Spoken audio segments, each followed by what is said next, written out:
Morning students, class 11 Hindi medium chemistry subject है। Topic आज का आयोनिक कार्बन।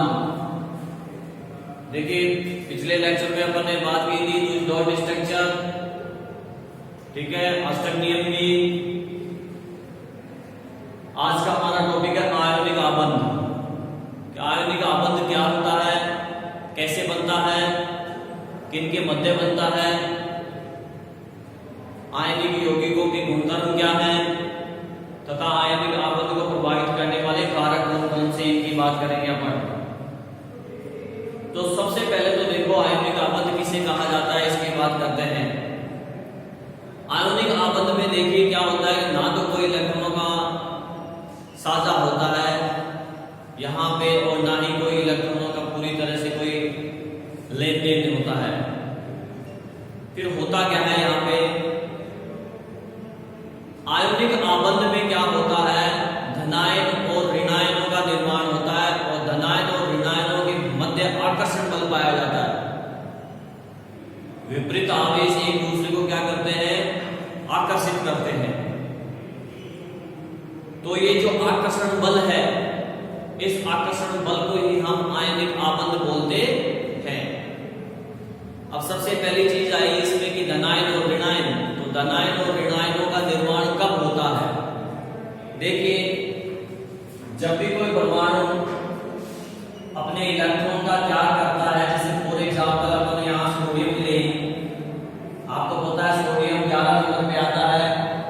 इसके बाद आप कोष में जो इलेक्ट्रॉनों की संख्या निकालेंगे तो 2, 8, 1 निकलेगी, अर्थात इसके बाद हम कोष में 1 इलेक्ट्रॉन है, ये अष्टक पूर्ण नहीं करता है, अतः ये क्या है, अस्थायी है।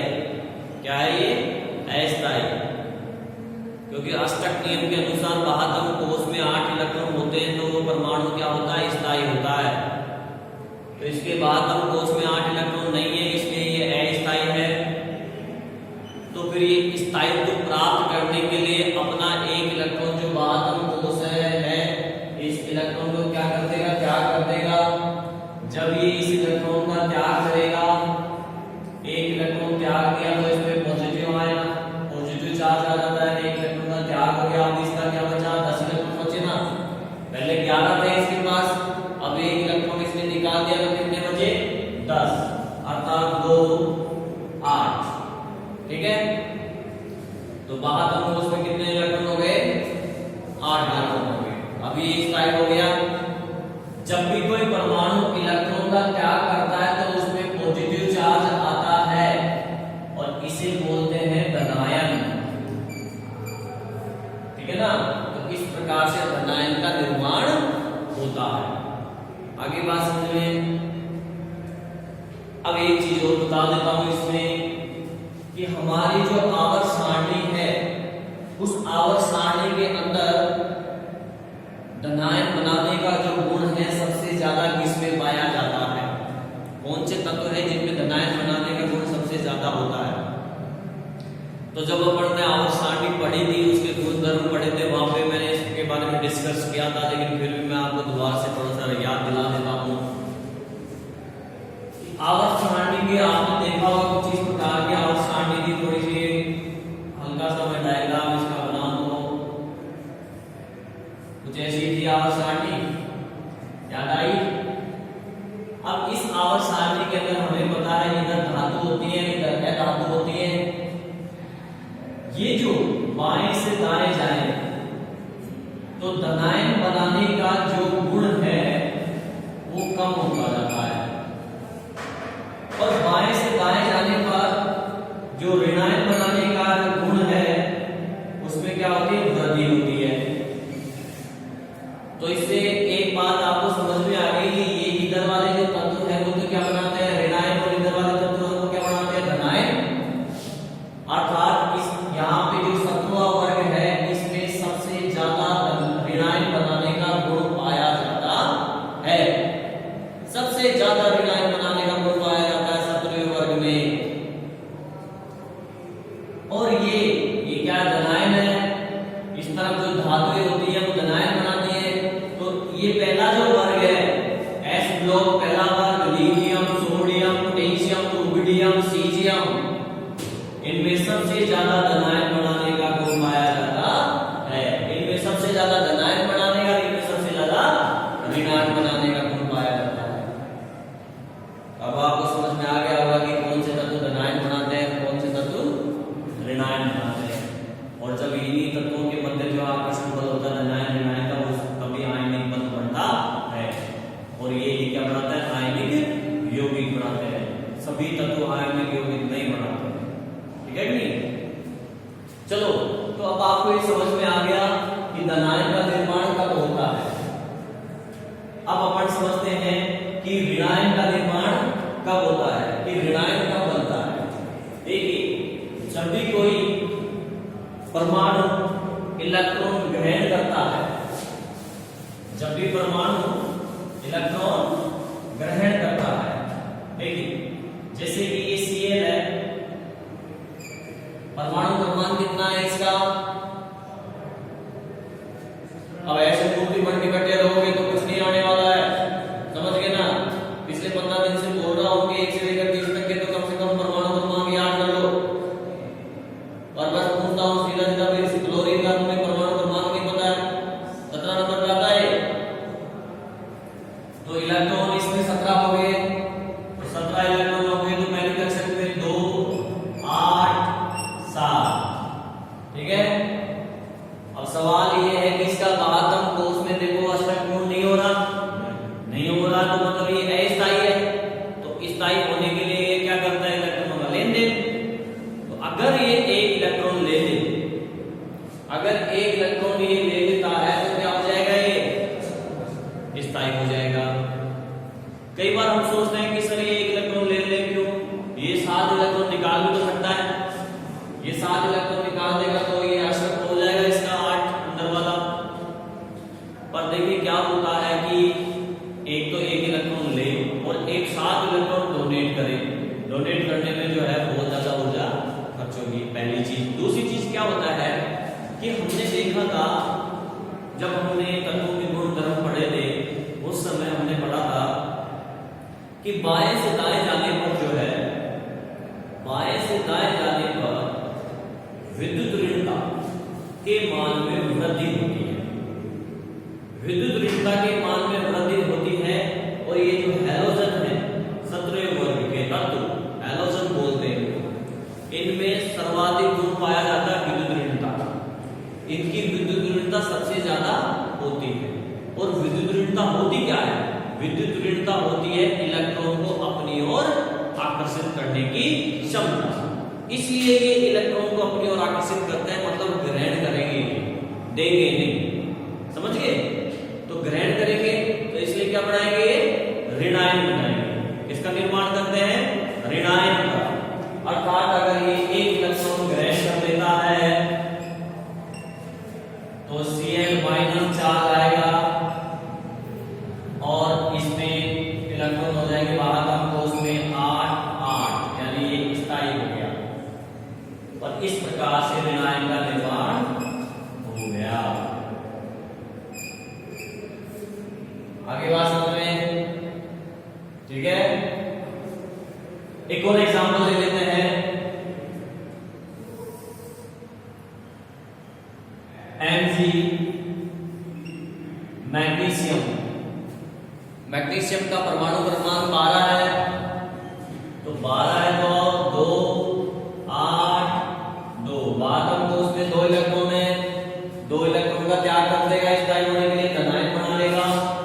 तो 2 इलेक्ट्रॉन का इसने त्याग किया तो Mg+2 चार्ज आएगा। 2 इलेक्ट्रॉन का त्याग करेगा तो +2, 3 का करेगा तो +3, 4 का करेगा तो +4। कोई 2 इलेक्ट्रॉन ग्रहण करता है तो -2, कोई 3 ग्रहण करता है तो -3, ऐसे चार्ज आता है। तो इसने अपने 2 इलेक्ट्रॉन त्याग दिए तो इसके पास बचे 2 8, स्थायी हो गया ये और धनायन बच गया। अब ये Cl ले लो चाहे F ले लो, मैं आपकी मान F ले लेता हूं, चलो F। फ्लोरीन, फ्लोरीन का परमाणु क्रमांक कितना है? 9, 9 है तो 2 और 7 हो गया 9। इसको एक इलेक्ट्रॉन की जरूरत है, एक इलेक्ट्रॉन ये ग्रहण करेगा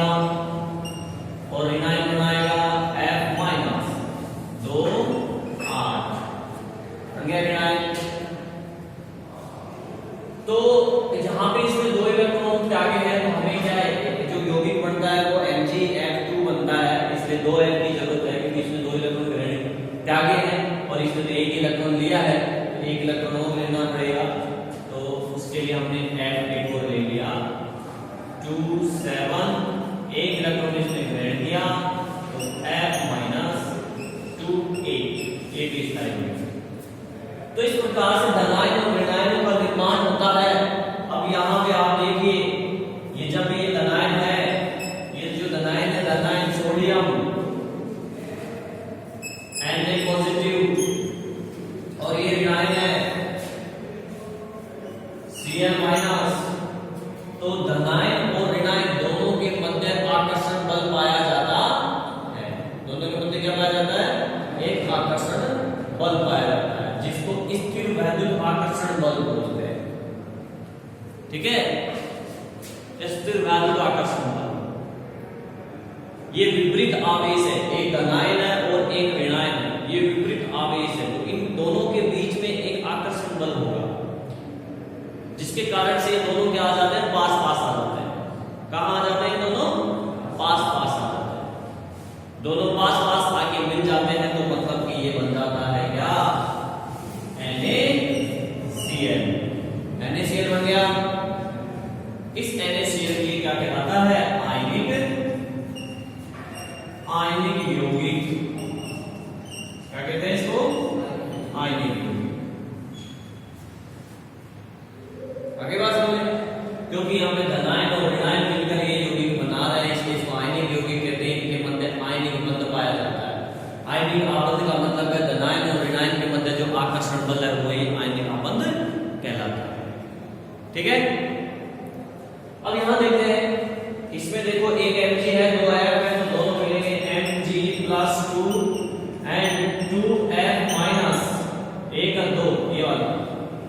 ठीक है, दोनों मिले तो क्या बना? MgF2, magnesium dichloride. ये भी एक आयनिक यौगिक है, आयनिक यौगिक। ठीक है, मैग्नीशियम डाइक्लोराइड।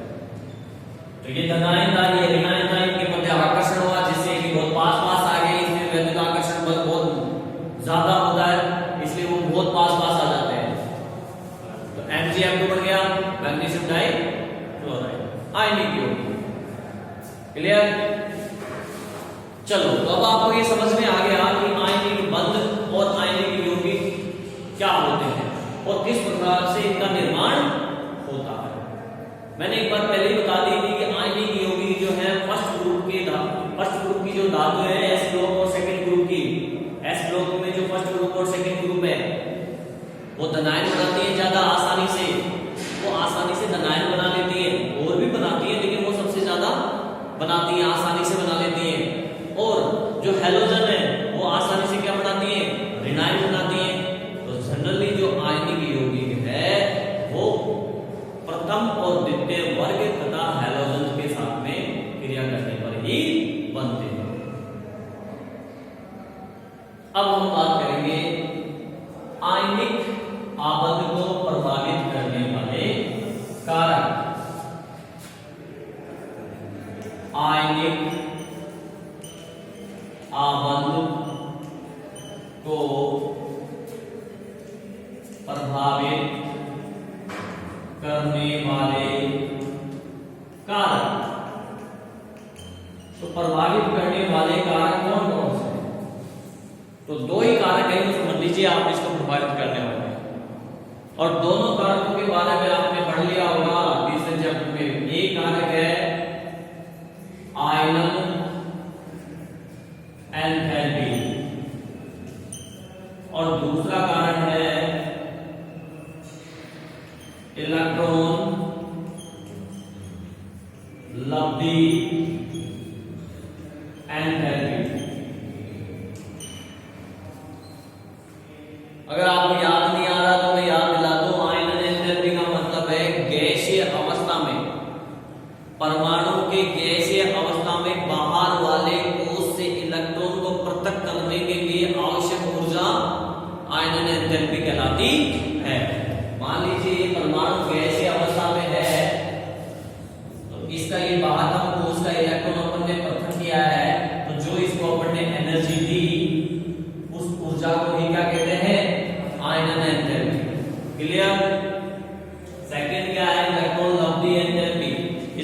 मतलब है गैसीय अवस्था में परमाणु के बाह्यतम कोश में इलेक्ट्रॉन जोड़ने पर, इलेक्ट्रॉन लेने पर जो ऊर्जा में परिवर्तन होता है उसे इलेक्ट्रॉन लब्धि एंथैल्पी कहते हैं। फॉर एग्जांपल ये है, ये इसका बाह्यतम कोश है, इसमें अपन ने ये इलेक्ट्रॉन जोड़ा है, इस इलेक्ट्रॉन जुड़ने के कारण इसकी जो ऊर्जा में परिवर्तन हुआ उसे इलेक्ट्रॉन लब्धि एंथैल्पी कहते हैं। मैं एक चीज और रिपीट कर देता हूं दोबारा से, तीसरे चैप्टर में पढ़ी थी अपन ने कि जब अपन बाएं से दाएं जाते हैं आवर्त सारणी में तो आयनन एंथैल्पी के मान में क्या होती है, वृद्धि होगी। बाएं से दाएं जाने पर आयनन एंथैल्पी का मान बढ़ता है, वृद्धि आवर्त सारणी में।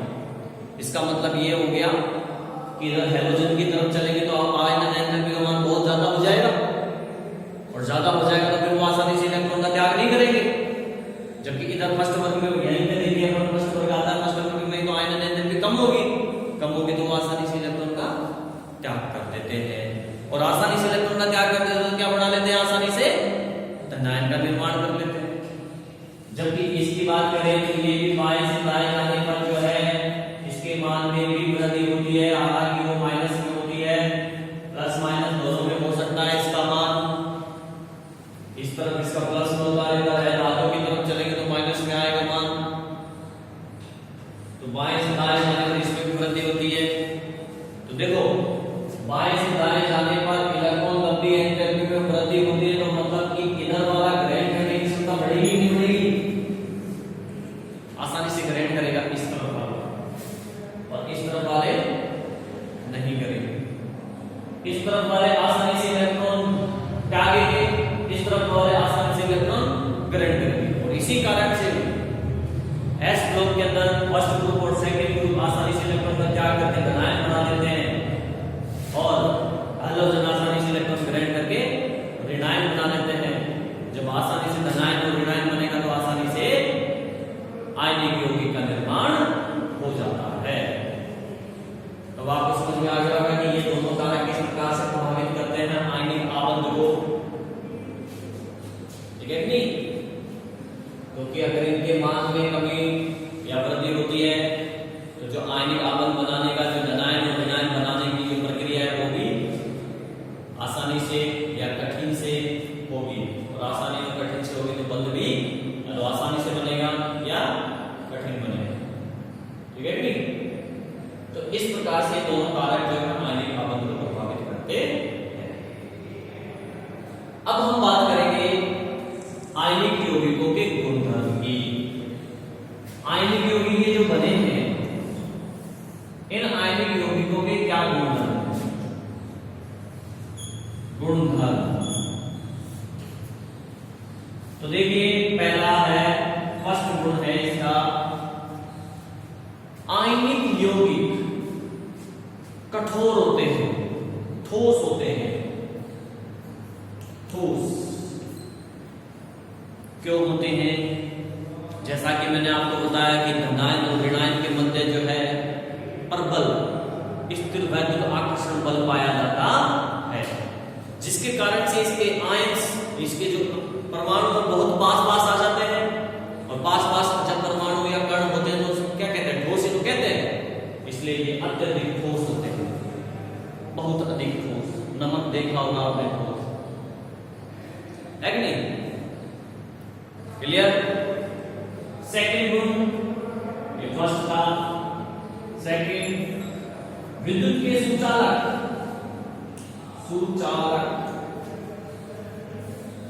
होते हैं, विद्युत के सुचालक होते हैं ये। पर कैसे? देखो, जब ये ठोस अवस्था में होते हैं, एकदम ठोस अवस्था में, तब करंट प्रभावित नहीं होता, करंट नहीं बहता इनमें से, अर्थात ये कुचालक होते हैं। क्योंकि विद्युत धारा के चालन के लिए दो चीजों की आवश्यकता पड़ती है, एक फ्री अवस्था में इलेक्ट्रॉन होना चाहिए या फिर आयन होना चाहिए। दूसरा, या तो आयन होना चाहिए या फिर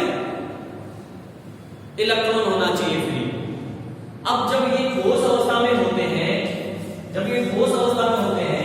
तो ना तो इनके पास फ्री इलेक्ट्रॉन है आयनिक रूप में नहीं है ना अभी, ये ठोस मिल गए हैं, तो फिर ये कब विद्युत का चालन करते हैं? ये विलयन अवस्था में करते हैं। इसमें करते हैं विलयन में।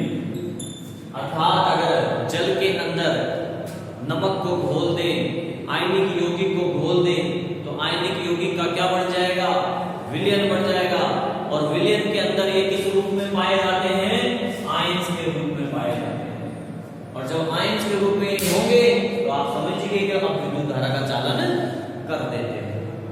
इसलिए विलयन अवस्था में विद्युत के संचालक होते हैं। आगे बात समझ में। तीसरा आयनिक यौगिकों का तीसरा ठोस होते हैं, समझ गए, सुचालक होते हैं, समझ में आ गया। इसके अलावा इनकी जो अभिक्रियाएं हैं, रासायनिक अभिक्रियाएं, रासायनिक अभिक्रियाएं अत्यधिक तेज होती है, तेज और आसानी से। फॉर एग्जाम्पल में बात करें उदासीनीकरण,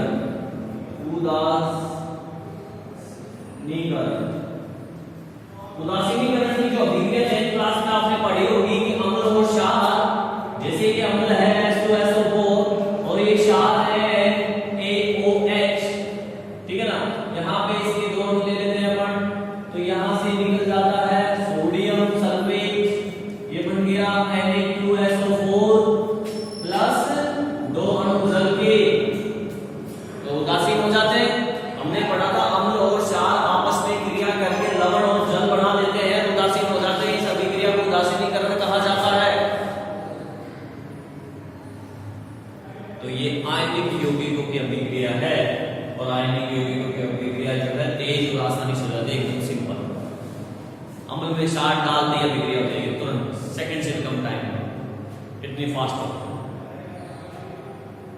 समझ गए?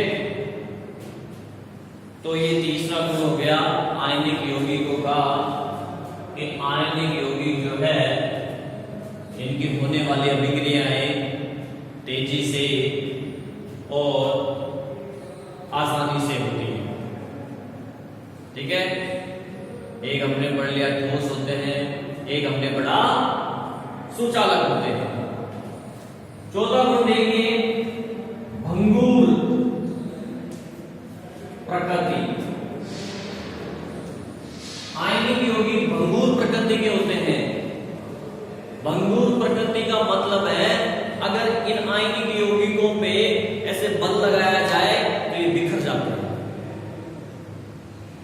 ये बिखर जाते हैं। जैसे एक लड्डू होता है, उसको थोड़ा सा दबाते हैं तो बिखर जाता है दानों में। नमक का देखा होगा आपने, नमक का जो टुकड़ा होता है मोटा है कि नहीं, सॉलिड है वैसे तो, जब उसको अपन बल लगाएंगे दबाएंगे तो बिखर जाएगा कि नहीं, कणों में छोटे छोटे कणों में टूट जाता है, बिखर जाता है। तो इस गुण को बोलते हैं भंगुर। क्या बोलते हैं इसको? भंगुर। और आयनिक यौगिकों का गुण होता है ये भंगुर प्रकृति, ये भंगुर प्रकृति के होते हैं। तो ये था आयनिक आबंध, आयनिक यौगिक, उसको प्रभावित करने वाले कारक और उसके गुणधर्म, आयनिक यौगिकों के गुणधर्म। आगे बात समझें। चलो इसी में अपन एक छोटा सा टॉपिक और जोड़ते हैं जो इसी से संबंधित है, उसकी भी बात कर लेते हैं।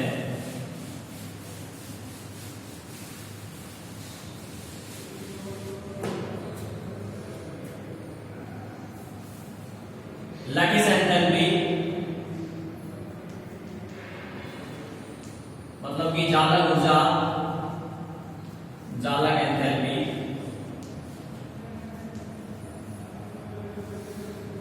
इंग्लिश में लैटिस एंथैल्पी बोलते हैं, हिंदी में जालक ऊर्जा, जालक एंथैल्पी बोल सकते हो। ये क्या होती है? मैंने अभी आपको बताया कि धनायन और ऋणायन के मध्य आकर्षण बल पाया जाता है, जैसे आयनिक आबंध कहते हैं, आयनिक यौगिकों का निर्माण होता है। एक मोल, पहले चैप्टर में एक मोल की परिभाषा आपने पढ़ी थी, ठीक है। तो एक मोल आयनिक यौगिक है, ये एक मोल आयनिक यौगिक NaCl। सोडियम क्लोराइड का आयनिक यौगिक है 1 मोल। अगर मैं यहाँ पे 2 लगा दूं तो इसका मतलब ये 2 मोल हो गया, यहाँ पे 3 लगा दूं तो ये 3 मोल हो जाएगा। अभी कुछ नहीं लगा हुआ मतलब 1 मोल है। और यहाँ पे ये आयनिक यौगिक के रूप में मतलब ये सोडियम और क्लोरीन इन दोनों के मध्य जो इन दोनों के आयन है एक दूसरे को आकर्षण करके पास पास आके जैसे NaCl बना, आयनिक यौगिक बना। अब इनको दूर दूर करना है, तो इनको दूर दूर करने के लिए आपको क्या करना पड़ेगा? ऊर्जा देनी पड़ेगी, ठीक है नहीं? ऊर्जा दोगे तब भी तो वो आकर्षण बल टूटेगा, है कि नहीं? मान लीजिए मैंने किसी का हाथ पकड़ रखा है मजबूती से, उसने भी मेरा हाथ पकड़ रखा है मजबूती से, और हम दोनों का हाथ जो है छुड़वाना है, तो आपको ऊर्जा मेहनत करनी पड़ेगी, ऊर्जा लगानी पड़ेगी, अपनी ताकत लगानी पड़ेगी, तब जाके हमारा हाथ छूटेंगे। वैसे ही यहाँ पे ये धनायन है और ये ऋणायन है, दोनों के मध्य स्थिर वैद्युत आकर्षण बल पाया गया है। तो इस वैद्युत आकर्षण बल को तोड़ने के लिए हमें ऊर्जा देनी पड़ेगी। तो अब आपको समझ में आ गया होगा कि 1 मोल आयनिक यौगिक में धनायन और ऋणायन को पृथक करने के लिए, या फिर यूं बोल दीजिए आकर्षण बल को तोड़ने के लिए आवश्यक ऊर्जा चालक ऊर्जा कहलाती है। अगर आप ऐसे ना लिखें तो आप ये भी लिख सकते हैं 1 मोल धनायन और ऋणायनों के मध्य जो आकर्षण बल पाया जाता है, आकर्षण बल की जो ऊर्जा होती है उसे ही चालक ऊर्जा कहा जाता है। जो आपको ठीक लगे, दोनों ही परिभाषा है, क्योंकि जितना मुझे आकर्षण बल मैं जितना मजबूती से उसको पकड़ रखा हूं उतनी ऊर्जा देनी पड़ेगी आपको। तो दोनों की वैल्यू क्या है? सेम है।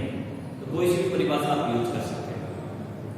मैं रिपीट कर देता हूं, 1 मोल आयनिक यौगिक में उपस्थित आकर्षण बल को तोड़ने के लिए आवश्यक ऊर्जा चालक ऊर्जा कहलाती है।